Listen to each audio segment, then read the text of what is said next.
selv har jeg bodd I Norge på 8 år, så jeg tar det på engelsk hvis dere ikke så dumt det. Okay, so I'm from a company called Spare. We're based in Vancouver, Canada. It's kind of interesting how we have 2 Canadian companies here with us and Trapeze. Our vision at Spare is really to drive and accelerate the shift towards autonomous and efficient mobility by enabling anyone, and I mean really anyone, to plan, launch and analyze a smart transportation network in seconds. And the reason why we're doing this is because we're seeing this shift in the market, and it's hard to see on the slide here, but what we see is that in this 1 to 5 year time horizon, we see these on-demand zones starting to replace these low and medium frequency fixed routes. And you're starting to see a shift of how do you actually integrate fixed route and on-demand together to form a more seamless transportation network. When you start looking at what's going to happen with autonomous mobility, the landscape will completely change. The cost of running transportation in this future gets dropped so low that for most of the transportation network, it almost just makes sense to have most of it on demand. But the way that we see it is that there will still be these high-frequency fixed routes. It's going to be hard to compete against the Stockholm subway with an on-demand vehicle. So we see that these 2 things are going to be very well connected, and what we are interested in is how do you actually integrate them together in a meaningful way.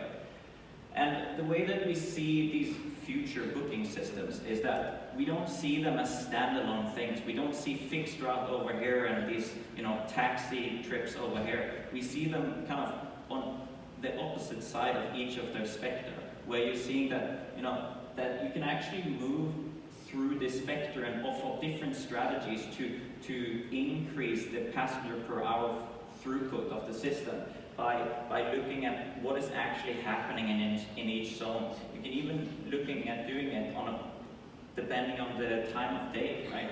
Maybe during rush hour it makes sense to run the system as more of a fixed route to get people where they need to go to work and stuff like that. But during the midday period, you can move more and more to on-demand.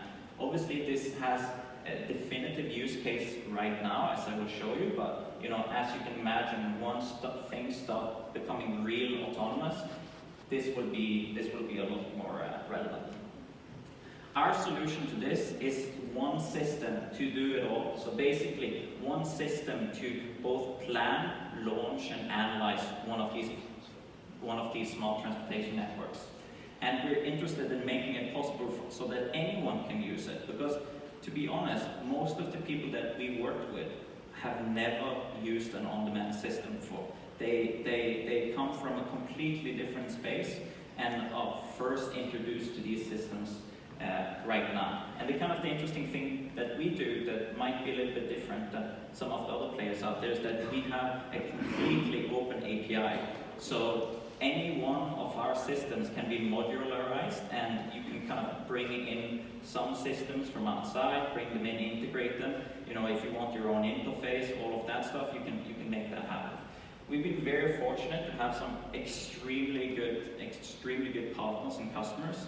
We work mostly in North America and Europe, and you can see some of them. Ruttplanering is in Oslo, and Toyota, I think you know who that is. They're based in Dallas. That's the people we deal with. Dallas Air Rapid Transit, I'll come back to them later, but they're a public transit agency in Dallas, Texas. And then Columbus is based in Stavanger in Norway. And these form some of the people that we work with.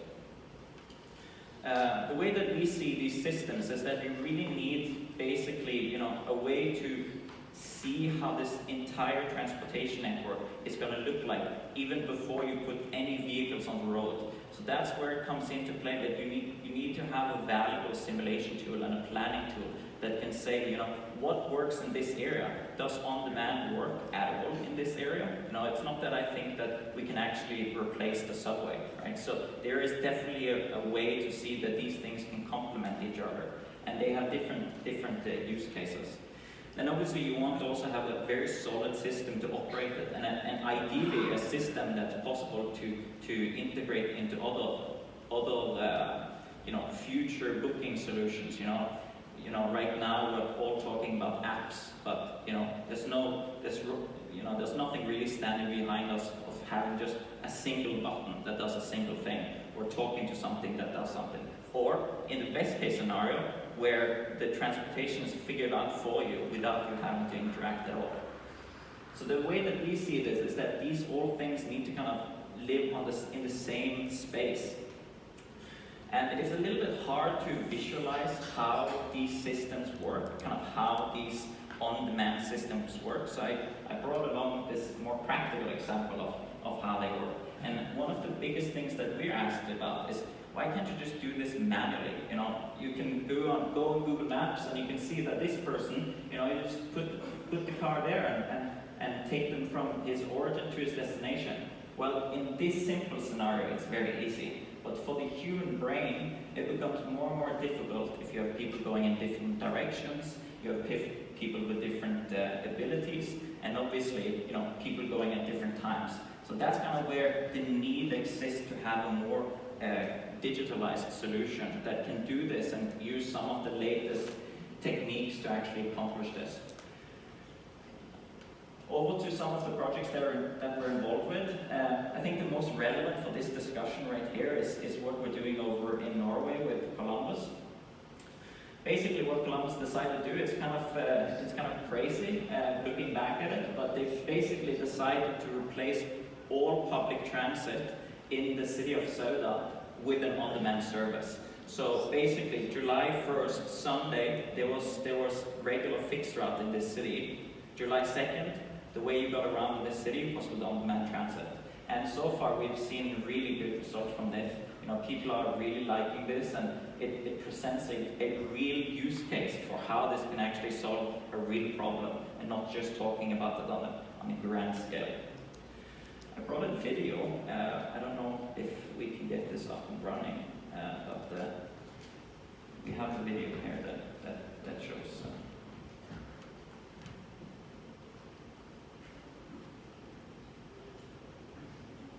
So yeah.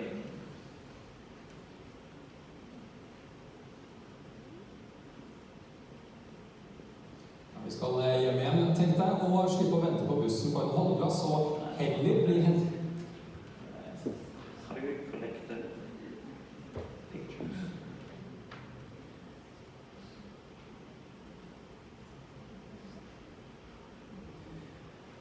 Okay. So, I think this is a really cool thing because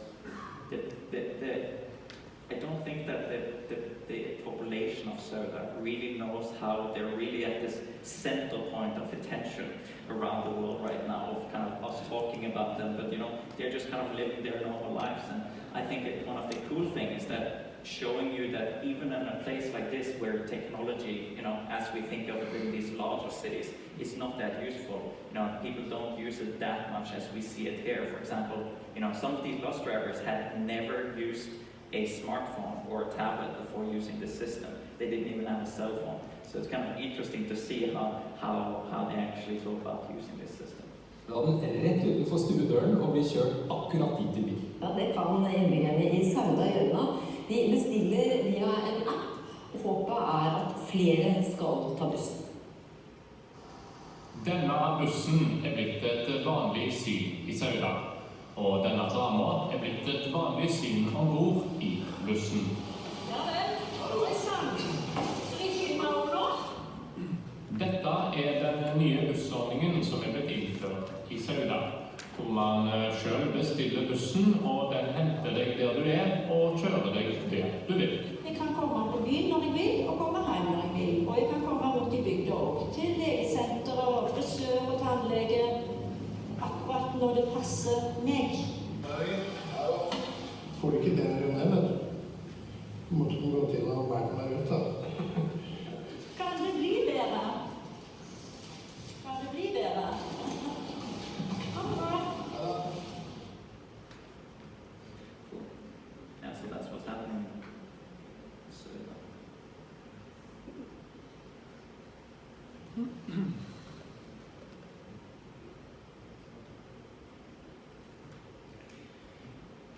Yeah, so Columbus is now looking at different places of where does this actually fit in? Actually, as a matter of fact, about a month ago, they tried this system as part of this Nordic Edge conference in downtown Stavanger, and it got very interesting press from a lot of people, and a lot of people who wanted to use this system. So it's cool to see kind of how these kind of new systems work with complementary to fixed route, and understanding, where do they fit in, where do they don't fit in, and what changes do we need to make it all work together. One last example here before I go off stage is something that I think is actually truly interesting, and is something that not many people know about. And it's actually in Dallas, Texas, where we operate North America's largest on-demand public transit system.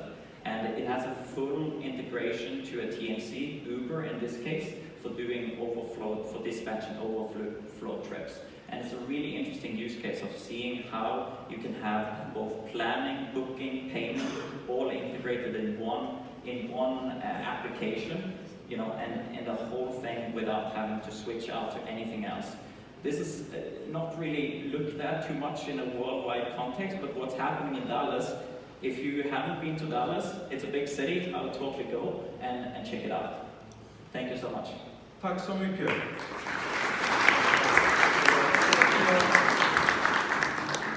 Jag tycker att du har visat oss med några vardagsexempel hur framtidens ruttplanering kan se ut. Och där det hela tiden är kundens önskemål som är i fokus.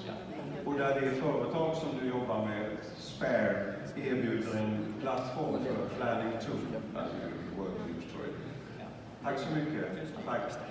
Då ska jag hälsa Christian Erikstrup och välkommen upp på scen. Och varsågod. Du har ljudet på. Tack. Det är Cecilia som sköter tekniken där. Varsågod. Ja.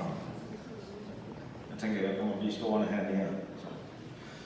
Så, mobility, vad är det med det? Det är så, för ni som inte vet, så Trafikkoncernen är också kanadensisk ägt. Vi finns både i Europa och Nordamerika, också i Asien. Och vi driver med IT-systemintegration till kommunala, regionala och nationella myndigheter och operatörer. Om vi tittar på Skandinavien och vi tittar på särskilt kollektivtrafik, alltså persontransport, individuell mobilitet, så kör vi mer än 18-6 miljoner resor i Norge. Det som ni ser här, bara för att finns det en skillnad, det är hur man har organiserat dessa systemen. Det är så, om man tittar på Norge, så är det mycket ett silobaserad marknad. Man samordnar inte färdtjänstresor som man gör i Sverige. I Danmark där går man ett steg vidare, där kör man både skol, färdtjänst, sjukresor, inte bara regionalt men nationellt. Så de har tagit ett steg till. Ja,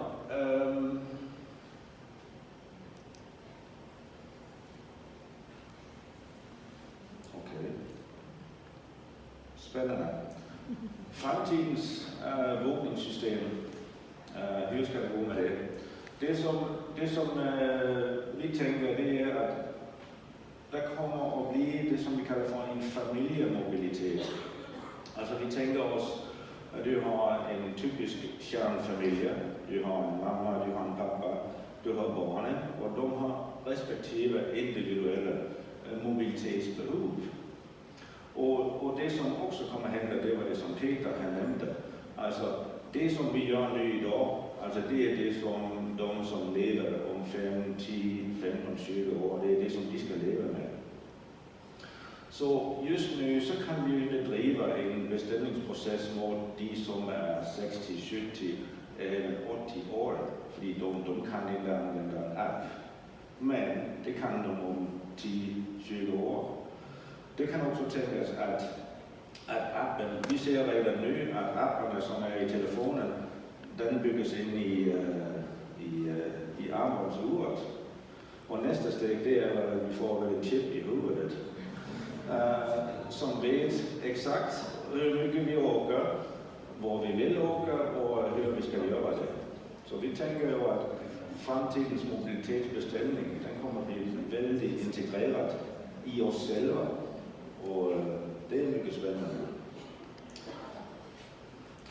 När vi pratar särskilt kollektivtrafik idag så har vi det man skulle kalla det för ett enterprise-system som jobbar utifrån att man får en tillstånd, man gör en beställning, vi gör en planering, vi dispatchar uppdragen och vi avräknar mot kommunala och regionala myndigheter och mot operatörerna. Så det är ett väldigt komplext system setup vi har.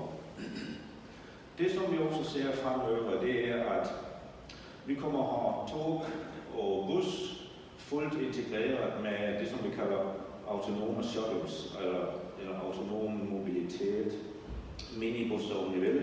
Just nu så kräver det fortfarande en chaufför, men vi ser alltså att det kommer att bli mer autonomt.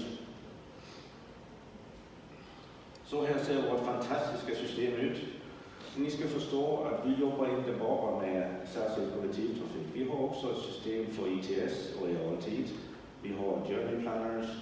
Så WeMobility är i princip ett koncept för mobilitet som vi driver fram. Så vi ser alltså att, nu ser jag faktiskt den nya, det är den gamla skissen som vi har tagit fram. Ja.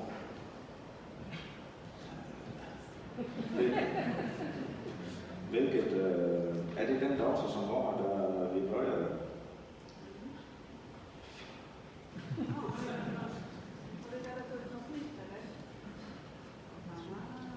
Man måste också göra allting själv.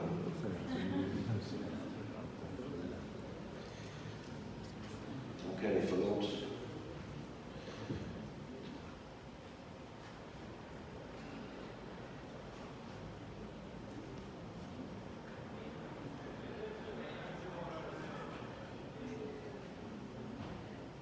Så det som vi ser här är också att vi ser att mobilitetsbilden kommer att förändra sig, så man har kombinerat mobilitet och bussar, då autonoma fordon.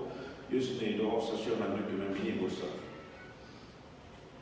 Så vi ser alltså på ett kombinerat mobilitetsbild. Så vi har inte bara allmän kollektivtrafik och särskild kollektivtrafik. Vi pratar om integrerade tjänster och i Sverige så är det mycket med samtrafiken och alla de tjänster och affärer som de kan erbjuda, det är de som vi ansluter till. Så resultatet det blir det som vi kallar för on-demand eller anropstyrd kollektivtrafik.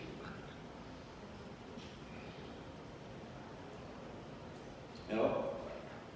Det som är viktigt här, det är också att veta, alltså hur går det till? Kristoffer han pratade lite om det. Om vi ser på en vanlig dag i kollektivtrafiken så vet vi att det händer inte mycket mitt på dagen. Så det är ju sanslöst waste of resurser om man kör med tomma bussar i glesbygden. Så det man kan göra där det är att man kan ersätta stora bussar i glesbygderna, även i byarna, med anropstyrda tjänster. Man beställer via sin app, systemet samordnar resorna. Där det då blir russtider igen på eftermiddagen eller på morgonen, så har man en mer högfrekvent kollektivtrafik. Så accelererar man antal bussar och så är det mer en traditionell kollektivtrafik man har i sitt mobilitetsbilde. Och så kan man alltså bygga upp. Men det handlar ju om att ni som är trafikmyndigheter, ni måste organisera, produktutveckla och se till att de rätta produkter är tillgängliga för resenärerna. Om vi ser på hur mer tekniskt hur det går till, så kan man tänka sig att vi har alltså en resenär som står på sin position. Han kan vara hemma vid dörren eller han ska bara åka hem. Så vi pratar alltså om det som vi kallar för ett flexibelt område. Ett område, det kan vara en geografi eller en polygon eller något annat. Så där har man anropstyrda mobilitetstjänster. Och så har man den helt allmänna kollektivtrafik där man har traditionell mobilitet. Ja, jag tänker det dröjer med tiden så jag accelererar lite upp här. Så vi driver alltså med att utveckla flex till kollektivtrafik, flex till flex och kollektivtrafik till flex. Och så ska vi upp och klicka på den här filmen här. Och så ska vi se en film till. Och det som, och vi ska inte ha ljud på. Det går bra. Okej. Det som ni ser nu här, det är faktiskt ett par turister som har kommit till Neuhausen. Och de ska ut och se på ett vattenfall. Så de får lite instruktioner. Här skulle man ju ha haft en fantastisk autonom beställning. Det har vi tyvärr inte i och med det var turister som hade ankommit. Men det som vi pratar om här, det är ett innovativt samarbete som heter Swiss Transit Lab. Så det är alltså den lokala trafikmyndighet och vi, Trafik, som har gått tillsammans och utvecklat mobilitet till just den här turistattraktionen. Så det som vi ser, det är att man har helt traditionellt kollektivtrafik där man har integrerad autonom mobilitet. Så vi kommer alltså se, vi kan se här att de får lite realtidsinformation på informationstavlor och så flexar de till en autonom bil. Så det är faktiskt det som vi ser som mobility on demand och framtidens serviceresor, resa. Ja. En applåd för Kristian. Här så är vi på väg att avsluta detta seminarium som handlar om framtidens bokningssystem. I sammanfattning kan man säga att det är redan här. Vi har sett hur Kristoffer har visat vardagsexempel. Vi har sett hur Kristian har visat att framtidens system är här och hur man knyter ihop buss och tåg med autonom mobilitet och använder integrerade tjänster. Jag ska nu ställa en fråga till Lars Hellström. Får jag be om lite tystnad? Vi har en avslutande fråga att ställa till Lars innan vi avslutar det här seminariet. Om du tänker dig morgondagens system, Lars Hellström, som är chef för färdtjänsten i Lund. Vad tror du blir den stora skillnaden mot idag? Eller det traditionella systemet? Kom med mig här. Jag tror framförallt det kommer handla om resenärsperspektivet, att man kommer att beställa resorna på ett helt annat sätt än vad vi är vana vid. Och det ser vi redan hos Kristoffer och Kristians exempel. Så, och där måste vi måste tänka annorlunda, tror jag, mot vad vi har gjort. Det traditionella telefonbokningar och mailbokning som man gör. En viktig poäng som Kristian hade, det var att vi planerar för lång sikt nu när vi har det nya systemet det här 5, 10, 15 år framöver. Men det finns ju en generation som är 78, 80 idag. Hur gör vi? Är det risk att vi får ett digitalt klassklyfta, om jag uttrycker mig så? Nej, det tror jag inte. Jag tror vi kommer att behöva ha parallella system under en övergångsperiod. Jag som har beställt via telefon fortsätter med det. Och så blir det en övergång. Så man kan fundera på dagens 25-åring. Hur kommer den vara när den är 80 med den tekniken vi har idag? Och det är en utmaning att tänka sig. Tack. Jag vill tacka er tre för ert lysande tålamod. Om jag hörde något ruffande från dig, Kristian, så delar jag det helt. Tekniken hängde sig, men vi fick hjälp av, tack snälla, av Cecilia för att klara av det så bra det överhuvudtaget gick. Tack så mycket.